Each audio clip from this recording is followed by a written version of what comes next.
Ngayon pong umaga, pag-uusapan natin ang isang mahalagang usapin, ang pagtataguyod ng SOGI Bill, ang panukalang batas laban sa diskriminasyon batay sa kasarian. So ano po ba itong SOGI Bill?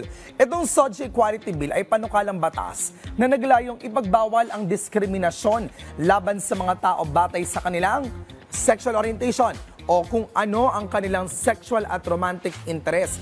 Halimbawa, kung heterosexual, homosexual, bisexual, asexual at iba pa. Pangalawa, yung gender identity o kung paano kinikilala ng isang tao ang kanyang sarili. Halimbawa, siya ba'y lalaki, babae, transgender, non-binary at iba pa. Pangatlo, yung gender expression, kung paano ipinapakita o ipinapahayag ng isang tao ang kanyang kasarian. Halimbawa, sa pamamagitan ng pananamit, ng kilos, boses at iba pa. Ano ba ang layon ng SOGI Bill? Ito po ay para protektahan ang karapatan ng lahat mula sa diskriminasyon, mula sa trabaho, paaralan, ospital, pampublikong lugar at iba pa. Pinagbabawal nito ang mga mapanirang gawain gaya po ng hindi pagtanggap sa paaralan dahil sa pagiging miyembro ng LGBTQIA+, pagtanggal sa trabaho o hindi pag-promote dahil sa kasarian, yung pagkait din ng serbisyo sa hotel, restaurant, ospital at iba pang serbisyo, maging ang panlalait, pananakot at karasang base sa SOGI.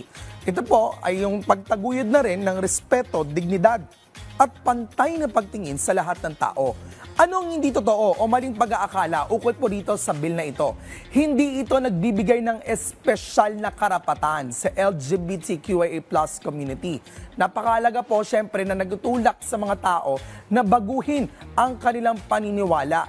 Mula po doon sa tinatawag natin na simpleng paglabag doon sa relihiyon o moralidad. Dahil layunin lang nito, ang pantay na pagtrato ng bill ay para sa lahat, hindi lang para sa LGBTQIA+ community dahil ang lahat ng tao ay may SOGI.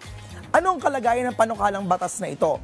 Kung maalala po natin, 3 years ago, inaprubahan ito ng Senate Committee on Women, Children, Family Relations and Gender Equality. Ngunit hanggang ngayon, hindi pa rin ito nagiging ganap na batas. Marami pa ring hadlang mula sa ilang sektor, partikular sa mga konserbatibong grupo at maging sa ilang mambabatas. Bakit umahalaga itong SOGI Bill?